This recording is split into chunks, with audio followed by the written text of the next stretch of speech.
আমাদের প্রিয় জন্মভূমি বাংলাদেশটা চতুর্দিক থেকে একটি আমাদের এমন একটি দেশ দ্বারা আমরা বেষ্টিত, যারা আমাদের এই দেশের শান্তি এবং কল্যাণ কখনো কামনা করে, যারা আমাদের দেশের ক্ষতি, ব্যবসা বাণিজ্য, আমাদের কানেক্টিভিটি, আমাদের স্বার্থ, আমাদের মূল্যবোধ, আমাদের স্বাধীনতা, আমাদের অখণ্ডতা, আমাদের জীবনমানের উন্নয়নের ব্যাপারে তারা কখনোই কোনোদিন কল্যাণকর পদক্ষেপ নেয় নাই। তারা সবসময় আমাদের সত্যতা করে নিয়েছে।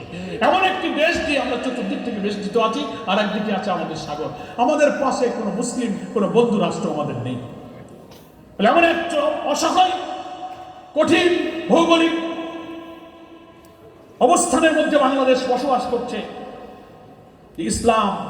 ইসলামী আদর্শ, আমাদের জাতিসত্তাই হচ্ছে এই ভৌগোলিক অখণ্ডতা রক্ষা করে স্বাধীনতা সার্বভৌমত্বকে টিকিয়ে রাখার একমাত্র গ্যারান্টি হচ্ছে ইসলাম, ইসলামী চেতনা, ইসলামী মূল্যবোধ এবং অখণ্ডতা জাতিসত্তার প্রতি আমরা যদি ঐক্য করে তুলতে পারি, তাহলেই আমাদের এই অখণ্ডতা, স্বাধীনতা